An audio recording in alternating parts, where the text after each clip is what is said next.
Nos últimos meses, o Brasil voltou ao radar internacional, e não por causa da economia ou do futebol. A razão é muito mais séria: uma tensão diplomática sem precedentes entre o Supremo Tribunal Federal e o governo dos Estados Unidos. Tudo começou quando o nome do ministro Alexandre de Moraes foi mencionado em documentos oficiais ligados à chamada Lei Magnitsky, legislação norte-americana que permite sanções contra autoridades estrangeiras acusadas de violar direitos fundamentais. Essa informação, que ganhou destaque em jornais como o Washington Post e Le Monde, foi suficiente para acender um alerta vermelho em Brasília. Pela primeira vez, um ministro do STF, poder máximo do judiciário brasileiro, passou a ser citado num contexto de sanção internacional. O impacto disso vai muito além da política, atinge o coração da credibilidade institucional do país. Afinal, se o mundo começa a questionar a forma como o judiciário atua, qual é o reflexo disso nas decisões internas, nos investimentos estrangeiros e até na confiança do cidadão comum nas instituições? Para entender como chegamos a esse ponto, é preciso lembrar que Moraes assumiu, ainda em 2019, a relatoria de processos decisivos para o futuro do Brasil, o inquérito das fake news e o inquérito dos atos antidemocráticos. Ambos deram a ele poderes amplos para investigar, determinar bloqueios, suspender contas em redes sociais e ordenar prisões preventivas de figuras públicas. Na época, o argumento era proteger a democracia. Mas, com o passar dos anos, parte da sociedade, inclusive setores do próprio legislativo, passou a enxergar excessos. O ponto de virada veio quando plataformas internacionais começaram a se recusar a cumprir certas decisões judiciais brasileiras, alegando que elas violavam a liberdade de expressão garantida pela legislação dos Estados Unidos. A partir daí, a tensão se tornou global. Não era mais um debate interno entre autoritarismo e liberdade, mas um conflito direto entre soberania nacional e influência estrangeira. E é justamente aí que a coisa fica perigosa, porque quando um país questiona a legitimidade do judiciário de outro, abre-se uma brecha diplomática grave. A imagem do Brasil, especialmente perante investidores e agências internacionais, fica abalada. Ninguém aplica capital pesado num país que parece instável ou onde as instituições estão sob disputa política e ideológica. O mais preocupante é que essa situação, que começou como uma discussão técnica sobre sanções e diplomacia, já se transformou num símbolo de algo maior: o desgaste da confiança mútua entre poderes e nações. E quando a confiança acaba, o próximo passo é a imprevisibilidade. Antes de seguir, já deixa o like e se inscreve no canal, porque o próximo trecho vai explicar quem realmente ganha e quem perde com esse conflito, e como isso pode afetar diretamente o seu bolso. A pergunta que não quer calar é: por que os Estados Unidos resolveram mirar justamente em Alexandre de Moraes? Essa não é uma questão isolada nem uma reação impulsiva. Há, na verdade, três camadas de interesses por trás disso, e todas elas passam por poder, influência digital e economia global. A primeira camada é política. Desde 2020, a Casa Branca, mesmo sob diferentes administrações, acompanha de perto as medidas de controle de conteúdo tomadas no Brasil. As chamadas Big Techs americanas vinham relatando aos seus governos que decisões judiciais brasileiras estavam invadindo competências internacionais e criando um precedente perigoso, o de que um tribunal estrangeiro poderia ditar o que plataformas sediadas nos Estados Unidos deveriam ou não mostrar. Quando Moraes determinou bloqueios e multas milionárias contra empresas como a X-Corp, antigo Twitter, e a Rumble, o conflito deixou de ser jurídico e se tornou diplomático. A segunda camada é ideológica. Parte do establishment político norte-americano entende que o Brasil é um campo de disputa estratégica na América Latina. Intervir simbolicamente, aplicando uma sanção a um ministro brasileiro, seria uma forma de marcar território e mostrar que a liberdade de expressão, vista sob os olhos de Washington, é inegociável. Ao mesmo tempo, setores do governo brasileiro enxergaram nisso uma afronta à soberania nacional. A mensagem era clara: vocês foram longe demais. A terceira camada, e talvez a mais importante, é econômica. O judiciário brasileiro vem tendo influência direta em decisões que afetam bilionárias norte-americanas. A regulação das redes sociais, o bloqueio de plataformas e até a discussão sobre tributação de empresas digitais movimentam cifras imensas.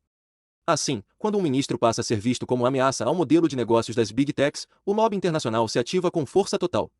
Mas há um detalhe que muita gente ignora: essas tensões políticas e econômicas têm consequências reais para o cidadão comum. Investidores estrangeiros observam atentamente a estabilidade institucional. Cada vez que o Brasil aparece nas manchetes com conflitos entre poderes, o custo de captação de crédito sobe. E isso se reflete em juros mais altos, dólar instável e, no fim da linha, perda de poder de compra. Ou seja, o embate que parece distante, STF de um lado, Estados Unidos do outro, termina afetando a aposentadoria, o emprego e até o preço do supermercado. E se essa crise se prolongar, o efeito pode ser semelhante ao que o país viveu em 2015, fuga de capital e retração econômica. Então, antes, aproveita e dá o like agora mesmo, e se inscreve para não perder a próxima parte, onde eu vou mostrar como o próprio STF reagiu nos bastidores e o que isso revela sobre o futuro das nossas instituições. A verdade é que esse caso vai muito além de um simples embate político. O que está acontecendo é uma queda de braço entre a soberania nacional e a influência externa, algo que sempre existiu, mas agora está escancarado. Quando figuras como Trump, Jason Miller e políticos americanos começam a citar nomes do nosso STF, não é coincidência, é estratégia. Eles sabem que o Brasil virou peça importante num tabuleiro global de poder, e a instabilidade aqui serve de vantagem para quem quer controlar de fora. Enquanto isso, dentro do país, a elite política e jurídica finge que nada está acontecendo. Um ministro, que antes se apresentava como intocável, começou a agir com cautela, evitando declarações públicas e até mudando o tom de decisões recentes. É como se a blindagem tivesse rachado, e ele soubesse que agora qualquer passo em falso pode custar caro. E aí vem a grande questão: o povo brasileiro vai continuar sendo espectador dessa novela ou finalmente vai entender que há algo muito maior por trás das decisões que saem de Brasília? Porque o silêncio da mídia tradicional é ensurdecedor. Nenhum grande veículo toca nesse assunto com a seriedade que deveria, justamente porque a pauta vem de fora do controle deles. A pergunta que fica é: será que essa pressão internacional vai mesmo se traduzir em consequências reais, ou é só mais uma forma de nos manter distraídos enquanto os acordos de bastidores continuam acontecendo? Depois das declarações vindas do exterior, o clima nos bastidores de Brasília mudou completamente. O que antes era arrogância virou cautela. Pessoas que sempre se comportaram como intocáveis agora estão evitando exposição, mudando agendas e, principalmente, evitando temas que possam provocar mais atrito com potências internacionais. É aquele velho ditado: quando o medo bate, até o poderoso fica manso. O mais curioso é como a mídia tradicional tratou esse assunto. Fingiram que nada aconteceu. Nenhuma manchete, nenhuma análise profunda, nenhum debate real.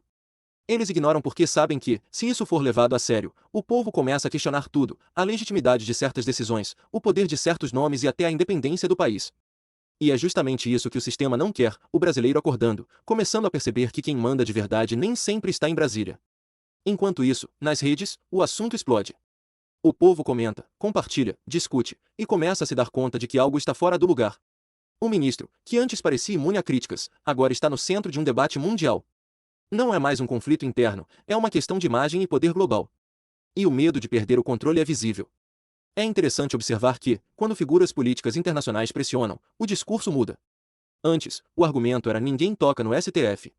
Agora, o discurso virou precisamos preservar as instituições. Ou seja, saíram da postura de autoridade absoluta para uma tentativa desesperada de se proteger atrás do discurso institucional. É um medo disfarçado de moralidade. E no meio disso tudo, o brasileiro comum, aquele que trabalha, paga imposto e é tratado como massa de manobra, continua assistindo essa guerra sem saber até onde ela vai. Mas uma coisa é certa: quando o poderoso teme, é porque percebeu que perdeu o controle. E quando eles perdem o controle, o jogo muda. Esse é o momento em que o povo precisa estar atento, não cair em narrativas fáceis e perceber que cada notícia omitida, cada silêncio ensaiado e cada recuo repentino tem um motivo. O sistema sente o baque, e por trás das câmeras, há desespero. A pergunta agora é: será que o povo vai continuar calado vendo tudo isso acontecer, ou vai começar a cobrar explicações de quem se dizia dono da verdade? A pressão internacional que se formou em torno de Alexandre de Moraes não é algo que surgiu da noite para o dia. Nos bastidores, desde 2022, organismos e observadores internacionais têm acompanhado com atenção a escalada de poder concentrado no Supremo Tribunal Federal, especialmente nas mãos de um ministro que, para muitos juristas estrangeiros, extrapolou os limites constitucionais.